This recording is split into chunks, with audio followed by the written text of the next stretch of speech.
Hey guys, this is Jason Morris with Real Estate Agents That Really Work, and you're listening to my FSBO Master series. It's free on YouTube. It's free as part of my group, Real Estate Agents That Really Work. And if you haven't subscribed to my YouTube channel, and there's a lot of stuff that's going to be coming up, so it's got a lot of cool stuff that can hopefully make you money.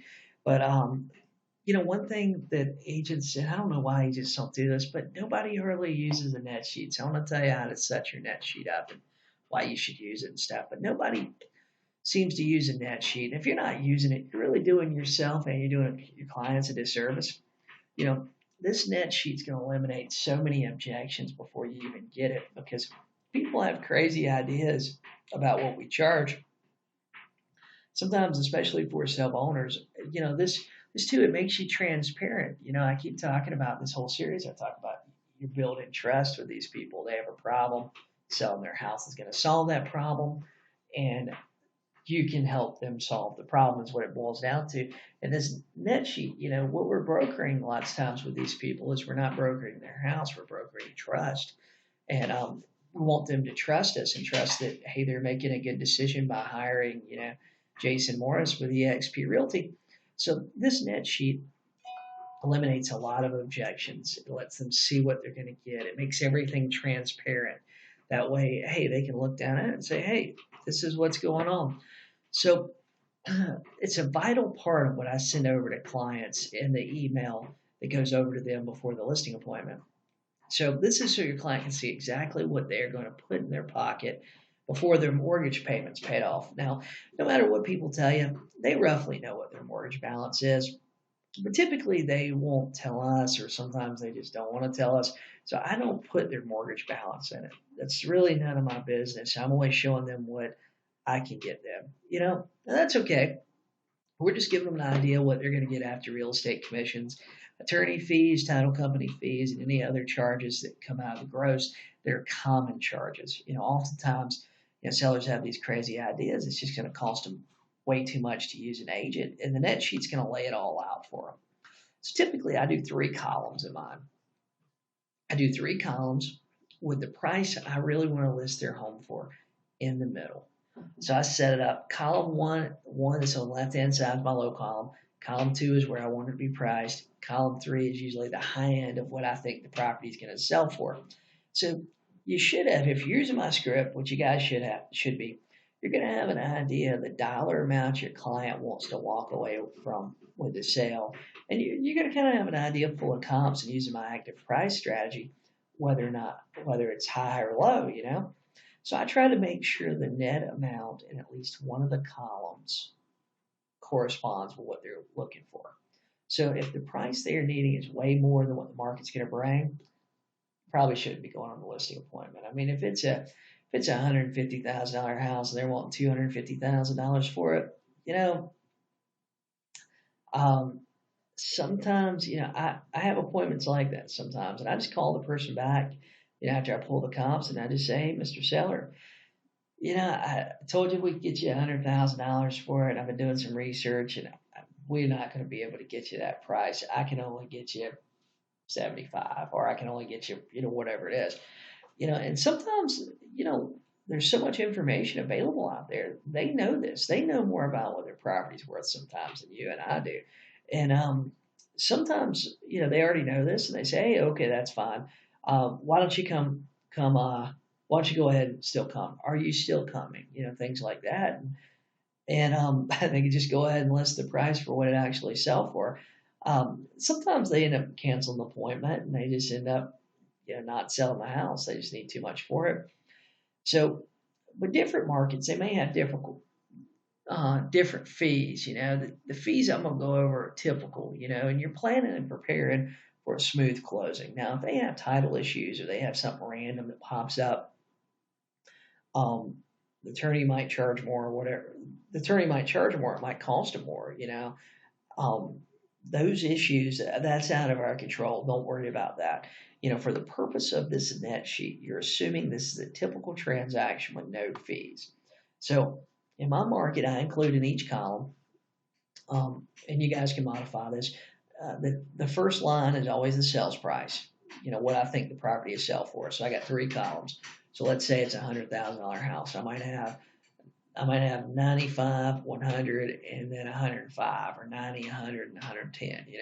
Just depending on what I guess I feel like that day. But number two is attorney or title company fees. You guys should have your go-to attorney, office, or title company that you work with. I like to use the same attorney over and over again. And typically they'll charge the same fee for a seller no matter what size the transaction is. So locally, the attorney I work with charges $350 for seller transactions. Always in my net sheet, I'll put a little more than what I know they're going to charge. So I put $400 in that block. Everybody's happier when they show up to closing and the attorney's only charging them $350 instead of $400. Everybody's always happy about that. Number three, most counties and most markets have a transfer tax. In our market, we call them deed stamps, and they run about $3.75 per $1,000 it sells for. I break it down. Every market has some version of that. Break it down though so it's simple to understand. And give them an idea or an estimate of that. Number four, I always add administration or courier fees. It never fails. Every closing I do, there's some sort of $50 fee that attorney adds. And I just include it in the net sheet. Number five, the commission rate. Don't forget about that. Put your commission rate in there. Put whatever your full commission rate is.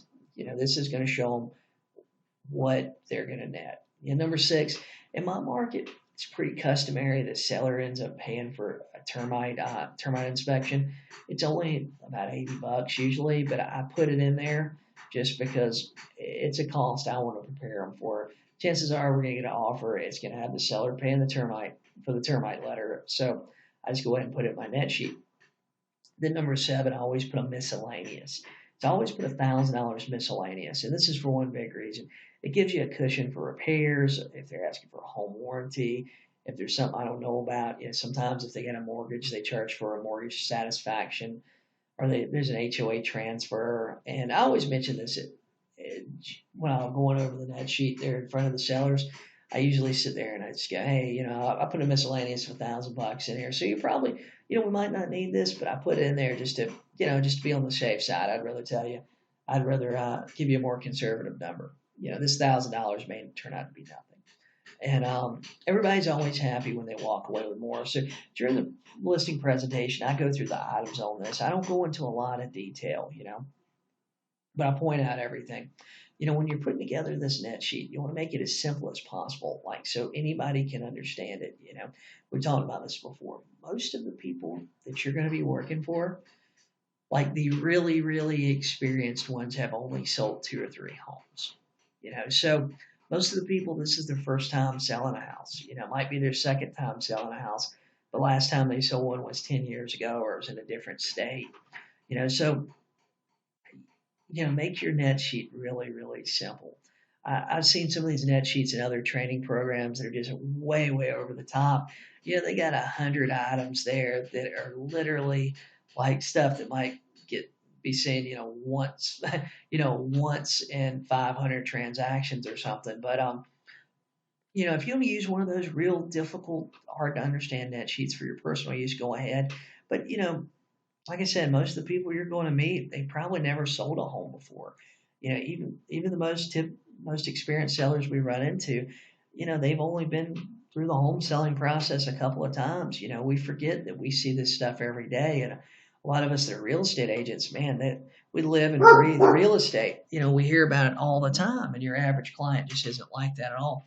Plus, you don't want something very elaborate that's going to create a lot of work for you every time you got to send it out. Because if it's too complicated, you're just not going to do it. And this is a vital part of my listing presentation and listing process, listing for sale owners.